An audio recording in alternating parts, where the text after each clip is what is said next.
வணக்கம். நான் உங்கள் அன்பான சயின்டிஃபிக் வேதிக் அஸ்ட்ராலஜர் அஸ்ட்ரோரஞ்சி பேசுகிறேன். நல்லது நினைப்போம், நல்லதே நடக்கும். தொடர்ந்து நம்மளுடைய சேனலில் வரக்கூடிய வீடியோஸ்லாம் பார்த்துட்டு இருப்பீங்க நம்புகிறேன்.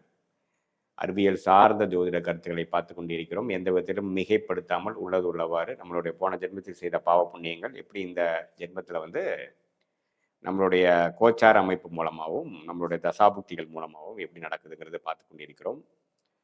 அந்த வகையில் இந்த வீடியோவில் ஜூலை மாதம் 2025 தனுசு ராசிக்காரர்களுக்கு எத்தகைய ஒரு மாதமாக பலாபலன்கள் நிறைந்த ஒரு காலகட்டமாக இருக்க போகுதுன்னு பார்க்க போகிறோம். அதுக்கு முன்னாடி சேனலுக்கு ஃபஸ்ட் டைம் வரவங்க மறக்காமல் சப்ஸ்கிரைப் பண்ணுங்கள். ஸோ தட் தொடர்ந்து நம்மளோட வீடியோஸில் உங்களை அடையும்.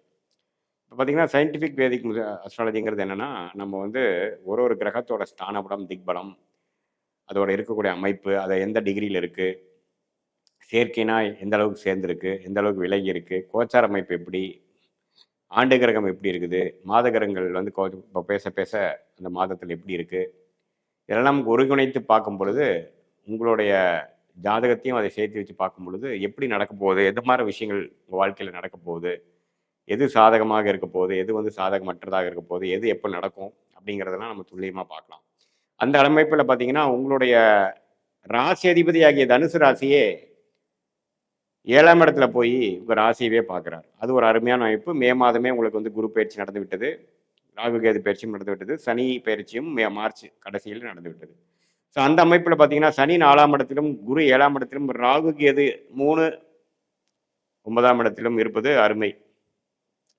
ஸோ இந்த அமைப்பு எப்படின்னா வேலை தொழில் விஷயத்தில் நிறைய மாற்றங்கள்.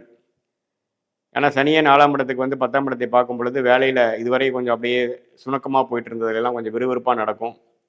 இடம், கட்டிடம், வீடு, தாயார், வாகனம், அது மாதிரி விஷயத்தில் சில ஆக்டிவிட்டீஸ் நடக்கும். ராசியை குரு பார்க்கறதுனால சில திருமண தடைகள் நீங்கி குரு பலன் கிடைக்குது.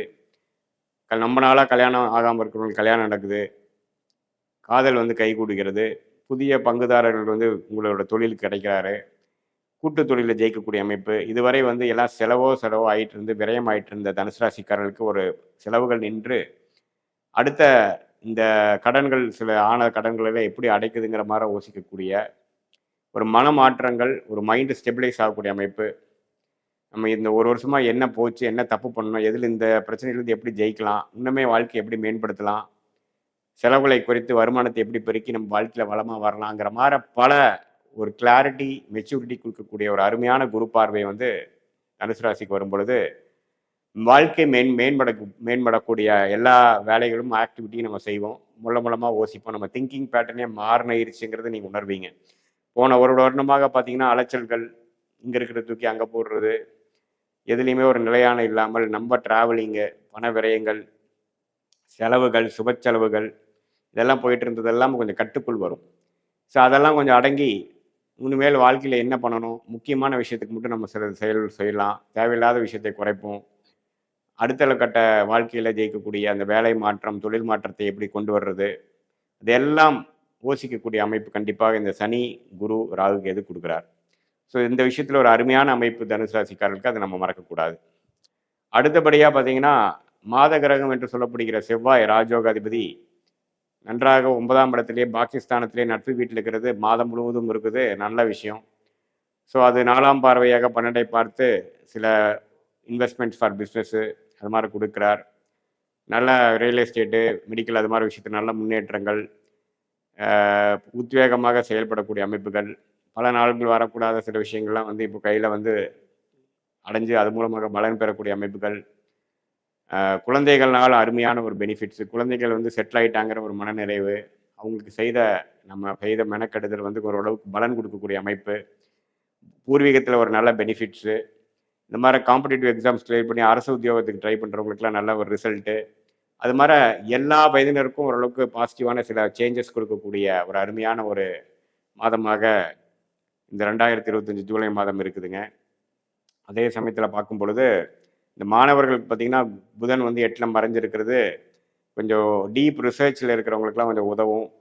அதே சமயத்தில் சில ஒரு மாதிரி ஹையர் ஸ்டடீஸு அதெல்லாம் படிக்கிறவங்களுக்கு கொஞ்சம் தள்ளி போய் படிக்கிறது, என்ன படிக்கணுங்கிறதுல ஒரு கிளாரிட்டி, கொஞ்சம் சம்டைம்ஸ் எல்லாத்துக்கும் சிலது கொஞ்சம் டபுள் மைண்டடாக வந்து அதுக்கப்புறம் ஒரு மாதத்தின் இறுதியில் தான் ஒரு கிளாரிட்டி கிடைக்கக்கூடிய அமைப்பும் சில பேத்துக்கு கொடுக்குதுங்க.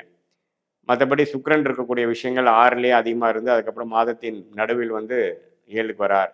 ஸோ முதல் 2 வாரம் பார்த்தீங்கன்னா கொஞ்சம் கடன்கள், உடல் உபாதைகள், டிராவலிங் அது மாதிரி விஷயத்தை கொடுத்து கடைசி 2வது ஆஃப் இன்னுமே நான் சொன்ன பலன்கள் இன்னுமே பிரமாதமாக நடக்கக்கூடிய அமைப்புகள் உண்டு. அதே சமயத்தில் சூரியன் 7ஆம் இடத்துல குருவோட சேர்ந்திருக்கிறார். அதுக்கப்புறம் தான் பார்த்தீங்கன்னா குரு 8க்கு வரார், சூரியன் 8க்கு வரார். ஸோ பார்த்தீங்கன்னா முதல் 2 வாரம் வந்து சில இந்த பங்குதாரர்கள், ஃபேமிலி, அரசு அது மாதிரி விஷயத்தில் கொஞ்சம் பாசிட்டிவான விஷயங்கள் வந்து அதுக்கப்புறம் பார்த்தீங்கன்னா கொஞ்சம் ட்ராவலிங்கு, கொஞ்சம் வருமானங்கள், அன்ஏர்ன்ட் இன்கம், முதல் செய்த சில முதலீடுகளில் லாபம் வர்றது, ஷேர் மார்க்கெட் அது மாதிரி சில பெனிஃபிட்ஸ் கொடுக்கக்கூடிய அமைப்புகள் உண்டு. ஸோ மாணவர்களாக இருந்தாலும் சரி, இல்லத்தரசிகளாக இருந்தாலும் சரி, நடுத்தர வயதினராக இருந்து வேலைக்கு போகிறவங்களா இருந்தாலும் சரி, உத்தியோகத்தில் இருக்கிறவங்க, தொழில் அமைப்பில் இருக்கிறவங்க, இன்வெஸ்டர்ஸாக இருக்கிறவங்க, அதே சமயத்தில் தரகர் ஒப்பந்த முறையில் கமிஷன் பேசிஸில் பண்ணுறவங்க, காசு போட்டு மேனுஃபேக்சரிங்கில் பண்ணுறவங்க, அதே சமயத்தில் சீனியர் சிட்டிசனாக இருந்து ரிட்டையர் ஆகலாங்கிற ஒரு அமைப்பில் இருக்கிறவங்களுக்கு எல்லாமே பார்த்திங்கன்னா ஒரு நல்ல மாற்றத்தையும் ஒரு வாழ்க்கையில் ஒரு பாசிட்டிவான சேஞ்சஸ்ஸு, கொஞ்சம் சில விஷயங்கள் கடந்த ஒரு வருடமாக நம்ம ட்ரை பண்ணிட்டு இருந்த விஷயம்லாம் கொஞ்சம் கடகடன்னு முடிஞ்சு மன நிறைவை கொடுக்கக்கூடிய அமைப்புக்கு மாற ஒரு சில அமைப்புகள் வந்து ஓப்பன் அப் ஆக தான் செய்கிறது. ஏன்னா இதில் ஆண்டு கிரகத்தின் அமைப்பு பார்த்திங்கன்னா அப்படி இருந்து அதே சமயத்தில் மாத கிரகத்தின் அமைப்பும் கொஞ்சம் பாசிட்டிவாக இருக்கிறதுனால போன ஒரு வருடமாக சில விஷயங்கள் செய்ய முடியாத விஷயங்கள் இந்த தடவை டக்குன்னு நம்ம முயற்சி எடுத்தோம்னா ஜெயிச்சிடலாம். அதனால் இந்த டைமை நல்லா யூஸ் பண்ணிக்கணும். முயற்சி திருவினையாக்குங்கிறது நீங்கள் கண்டிப்பாக மறக்கக்கூடாது.